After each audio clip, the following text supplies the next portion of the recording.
Всем мир! Переходим от изготовления паковки к слесарной обработке.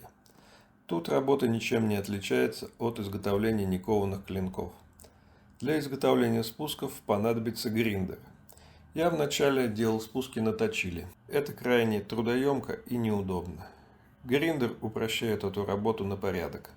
И вместо дня я стал тратить на спуски несколько часов. Выбором для гриндера я, как обычно, не особо заморачивался, так как хотел просто попробовать, что это такое. Поэтому купил то, что было в ближайшем доступе в Москве. Это был Мосгриндер под 610-ю ленту. Похоже, один из самых первых их гриндеров или вообще прототип. Крайне сырая недоработанная модель, имеющая кучу недостатков. Подобную модель делают и другие производители сейчас. Я расскажу, почему подобный гриндер на же дело покупать не стоит. Хотя я проработал на много лет, и он ни разу не ломался. Первое – это качество и точность изготовления. Ролики имеют приличный люфт, поэтому лента постоянно гуляет вместе с ними туда-сюда, но к этому быстро привыкаешь. Ленты даже проели борозду на боковой пластине. Элемент регулировки ленты закреплен на саморезе, что еще добавляет люфтов. Ждал, когда он отвалится, чтобы переделать, но так и не дождался. Ролики очень тонкие, всего лишь 35 мм в диаметре, вследствие чего постоянно рвутся крупнозернистые ленты, хотя я использую только 3М, а на других моих моделях гриндеров они ни разу не рвались. На подобные гриндеры я видел, для экономии ставят ролики еще тоньше, с палец толщиной. Наверное, это просто катастрофа. Как рвется лента на таком гриндере, я снимал видео, можете посмотреть у меня на канале. Удовольствие ниже среднего, если попадет. Ленты 610 очень удобные в работе, их легко менять. Их также легко можно найти в любом строительном магазине. Но они очень быстро кончаются, и для ножей все-таки используют профессиональные ленты типа 3М. Они работают на порядок дольше. Следующий недостаток – это очень короткая прижимная площадка. Я сюда вставил чугунную, максимальную длинную, какая влезла. Но все равно она коротковата для выравнивания плоскостей. И главное неудобство этого гриндера – это откидной столик на винте. Он очень короткий, его пришлось удлинить. Хоть я и модернизировал узел, чтобы его можно было зажимать без ключей, но все же это крайне неудобная конструкция, потому что столик приходится постоянно снимать и ставить, а в то же самое положение, на котором ты работал, его уже не поставить, и приходится ловить углы на приспособе, чтобы попасть в спуски. Столик – это самая бесячая часть этой модели. В общем, данная модель гриндера, вне зависимости от производителя, на же делу не подходит от слова совсем. Следующий гриндер по сравнению с этим – это как Mercedes по сравнению с Запорожцем. Это всем известный ГЧ-12 под ленту 1250-1600 мм от Чапая. Пожалуй, недостатков у него нет, кроме того, что он не покрашен, и ленты на 1600 очень длинные, их неудобно переставлять, особенно когда делаешь прямые спуски. Еще эти ленты часто скручивают в спираль, если работаешь с водой и их приходится распутывать. Я бы все-таки рекомендовал брать ГЧ-10, там лента покороче. В остальном все сделано с тройным запасом прочности и точности. Все детали фрезерованные и полнотелые. Это уже профессиональная техника, которая не каждому нужна. Стоит дорого и новичку, скорее всего, не подойдет. На него можно поставить практически все, что угодно. Первое, сюда ставится обычная площадка, которая может менять угол. Зачем, не знаю, но приятно. Второе, есть контуровка для работы с фултангами. Третье – колесо для проточки долов. Но тут есть недостаток. Столик стоит на самом минимуме, но колесо все равно оказывается слишком высоко. Приходится выкручивать приспособу на максимум, и все равно неудобно заглядывать, чтобы видеть, что ты там делаешь. Четвертое – это же колесо также используется для плоскошлифа. Это одна из самых полезных навесок для этого гриндера. Я ее использую на всех клинках, так как плоская заготовка существенно упрощает дальнейшую слесарку. Она не оригинальная, ее сделал Александр Полевой. Пятое – это револьверная контуровочная голова. Я ее использую для изготовления выпуклой линзы. Она тоже не оригинальная, ее производит компания Profi KMT. Шестое. Этот гриндер можно еще повернуть и работать с торцами фултангов, торцевать деревянные бруски и тому подобное. В общем, поработав достаточно долгое время на этом гриндере, я понял следующее. Что основным недостатком является, как ни странно, именно его многофункциональность. Хотя перестановка на весах довольно быстрая, но все-таки занимает время. А когда я делаю кухонник, то использую все имеющиеся у меня навески, и иногда мне приходится возвращаться с колеса на плоские спуски или на контуровку. И все приходится переставлять в обратную сторону и перенастраивать углы. Поэтому я пришел к выводу, что необходимо иметь хотя бы один гриндер чисто для плоских спусков. По-хорошему, если заниматься кухонниками, нужно иметь 5 гриндеров, чтобы ничего никуда не переставлять. Поэтому для прямых спусков я купил самый простой гриндер от Рустама GR2 под 915 ленту без поворотной станины. Сразу выставил угол столика на 90 градусов и теперь торцую боковины клинков и делаю плоские спуски исключительно на нем. Здесь ничего не приходится регулировать и настраивать, когда снимаешь столик и ставишь его на место. Очень точно и удобно, никаких лишних движений, люфтов и биений. Этот гриндер приходит уже полностью подключенный и настроенный.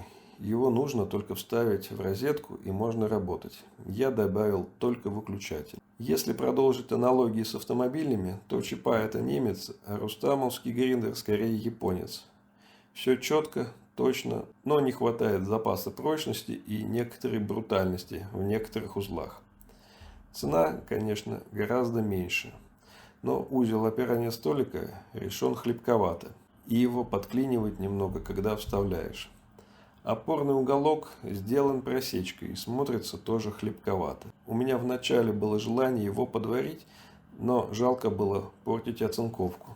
Но тем не менее, все работает как часы и пока не загнулось. Очень удобная выносная панель управления частотником установлена на мотор. Сам частотник стоит в коробке с фильтром, чтобы не попадала пыль. Для новичка данный гриндер, наверное, простоват, но вполне подходит. Следующий гриндер мне прислали на тест. Он называется «Спутник» под 915 ленту с поворотной станиной. Я никогда ничего не рекламирую на своем канале. У меня нет такой необходимости, хотя получаю массу таких предложений. Я посмотрел видео от разных тестеров этого гриндера и прослезился от умиления. Оказывается, платные тестеры добрались и до гриндера. Но поскольку мне пообещали, что можно снимать все как есть, а гриндер мне интересен, поскольку это клон рустамовского, и я все равно готовил цикл видео для новичков, то я все-таки согласился. Возможно, после моего обзора этот гриндер придется вернуть. Итак, первая и, надеюсь, последняя попытка побыть обзорщиком. Первые впечатления и недостатки. Первое, это вот, конечно, вот эта компания, которая осуществляла доставку. Ну, по ней можно снимать отдельное видео. Доставка заняла, наверное, приблизительно месяц. Ну, может быть, недели 3 с чем-то. Так что выбирайте другую компанию. Так, второй минус, который есть, это, конечно, упаковка. Несмотря на то, что компания, конечно, своеобразная, которая доставляла это, но упаковка из таких тоненьких реечек, тут, я не знаю, 1,5 на 2,5 сантиметра, и фанерки толщиной 3 мм на скобках, привела к тому, что, естественно, все это отвалилось. То есть гриндер из нее вывалился. И тут было очень много пленки, поэтому гриндер у нас особо не пострадал. Но, конечно, надо выбирать под такой вес что-то более серьезное. Вот, например, ящик, в котором пришел, по-моему, чапаевский гриндер. Он у меня до сих пор стоит для дров. Но это вещь, которую сломать крайне проблематично. Поскольку произошла самораспаковка, продолжаем снимать недостатки. Гриндер поставляется в 3 частях: провод, гриндер и частотник. Но поскольку я не электрик, и мне что-то рассказывали про трехфазные двигатели только в институте 25 лет назад, я не помню, как должны они соединяться. А в инструкции этого нет. Там есть общая инструкция от частотника и общая инструкция от гриндера. А как что подключать, к сожалению, я не знаю. Поэтому мне пришлось обращаться в компанию, чтобы они мне объяснили. Вот. Следующий минус — это то, что у частотника, вернее, это плюс. Плюс то, что у частотника есть отдельная выносная панелька. Это очень удобно, потому что сам частотник с вентиляторами, которые засасывают пыль, можно поставить в какой-то контейнер защищенный, а панели вынести поближе к гриндеру куда-то, как это сделано на других. Вот, но в комплекте тут, к сожалению, нету провода, который будет соединять эти две части. А где ее заказывать, я не знаю. Так, следующий недостаток. Ну, я, конечно, использую керамическую подкладку под столик, и это не так важно, но вот эти все грани, они очень острые, их придется закруглять, потому что тут можно порезаться. Узел, в который вставляется столик, сделан более массивным, чем на рустамовском гриндере, но он, к сожалению, имеет большие люфты.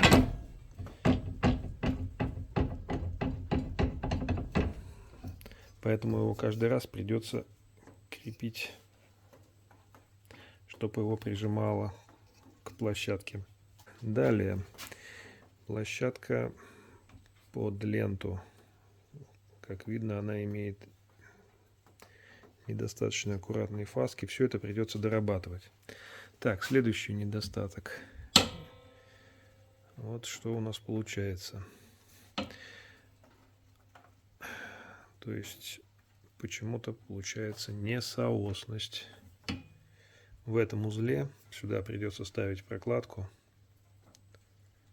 Сюда придется ставить прокладку, чтобы ручка опускалась полностью, чтобы можно было свободно менять ленту. Конечно, в таком положении тоже можно поставить, но там минимальные зазоры. Это очень неудобно делать одной рукой.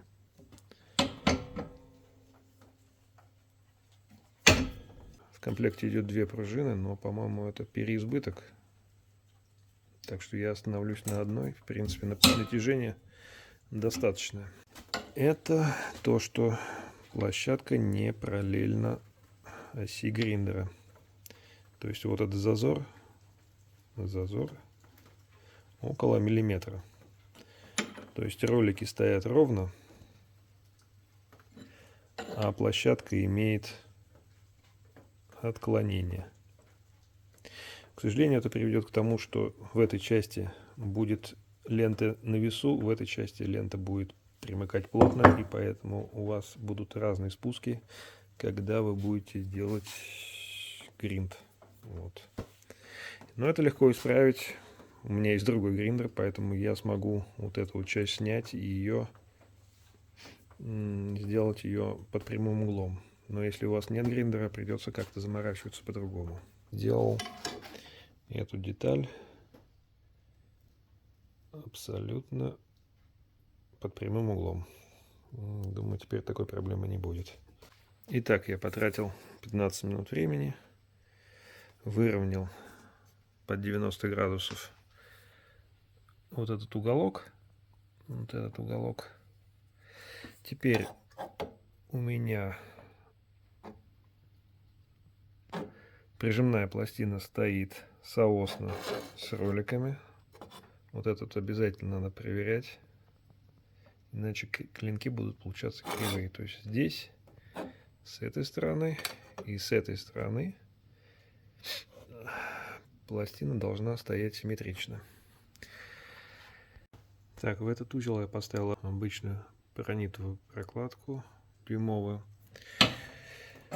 Все равно он чуть-чуть задевает, но уже не так критично. Отжимать ничего не нужно, и можно нормально менять ленту. Ну, козырек — это такая штука, ее придется тоже чуть-чуть модернизировать, потому что он короткий. Ну, в общем, тут это на любителя. Итак, еще один небольшой недостаток, который я сразу не заметил, скажем. Вот этот элемент здесь быть не должен, потому что здесь специально сделан вырез для того, чтобы обрабатывать на этом угле какую-то деталь, типа плечиков, как здесь. Плечиков у клинка. А здесь вот эта часть, она будет мешать. То есть вот эту вот часть придется срезать, вот так вот, чтобы она не мешала. Еще раз показываю разницу одной рукой. Все, лента стоит. И ролик стоит. Далее начались танцы с бубнами по настройке частотника. Поскольку эти гриндеры берут в основном для гаражей для работы с обычной сталью, то мощность там не требуется. А при работе с калеными клинками требуется крутящий момент, а не скорость. На скорости легко сжечь заготовку.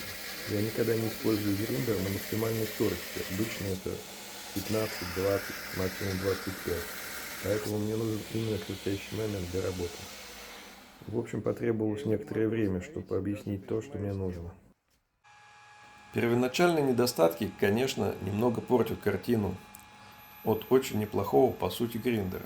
Но вам решать, готовы вы немного поработать напильником и сэкономить, или купить уже настроенный оригинал подороже.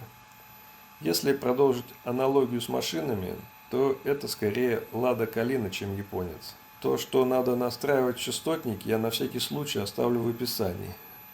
Менеджер мне подсказал, какие параметры менять, и я методом тыка их вроде как подобрал, но гриндер теперь периодически включается с некоторой задержкой. Как я понял концепцию производителя, они просто взяли одну из самых удачных моделей гриндеров на рынке и постарались ее сделать максимально дешевой. Но понимания, что и зачем нужно, у них нет совсем, поэтому их модернизации идут только в минус. Итак, что я могу сказать после нескольких месяцев работы на гриндере? Ничего не сломалось, не разболталось, не люфтит. По сути, тут ломаться нечему, кроме мотора и частотника. Но это уже от производителя гриндера никак не зависит. Ролики вроде как японские, я не разбираюсь в этом, но у меня и обычные никогда не выходили из строя. Черные детали гриндера, не крашеные, конечно же, заржавели. Его нужно красить сразу при получении. Панель управления надо переносить на мотор, придется искать подходящий кабель. Стоит также поставить выключатель перед частотником, чтобы не вынимать гриндер из розетки после работы. У гриндера, как я предполагал, очень удобный функционал для новичка. Перекрывает практически все запросы для изготовления спусков до работы с рукоятью. Длина ленты самая удобная для быстрой замены одной рукой. Имеется поворотная станина. Можно делать не только обычные ножи, но и фултанги, если еще добавить к нему контуровку. Для кухонников потом, если уже появится интерес, лучше взять еще один гриндер под колесо и выпуклую линзу. Но это точно уже не для новичков. На вал можно поставить патрон и устанавливать круги для полировки. В общем, в итоге, если я был бы новичком, я бы выбрал именно этот тип гриндера. Наверное, он будет оптимальным для начинающего ножедела. А если вы продолжите развиваться в этом направлении, то он вполне подходит как дополнительный, и его не придется менять на более мощный. Еще нужна будет приспособа для спусков и маленькие зажимные клещи.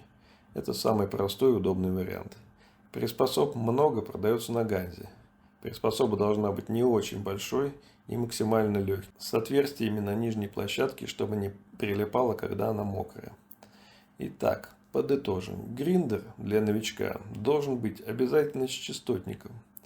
Без регулировки скорости вы не сможете работать с калеными клинками и просто спалите кромку. Есть варианты гриндеров, на которых скорости меняются путем замены ремней. Но это, я думаю, ужасно неудобно. Плюс к тому, все профессиональные ленты типа VSM и 3M рассчитаны на определенную скорость обработки, в зависимости от типа стали. Придется подбирать режимы, но это несложно. При выходе должна получаться стружка типа ваты. Типы лент, с которыми я работаю, оставлю в описании. Оптимальный размер лент для гриндера 915, 1250. Столик должен быть с ригелем и полностью в анимации. Все регулировки должны быть с ручками, без использования ключей. На этом все. Выбирайте сами. Аналогов сейчас много. Все ссылки на Grindr я оставлю в описании.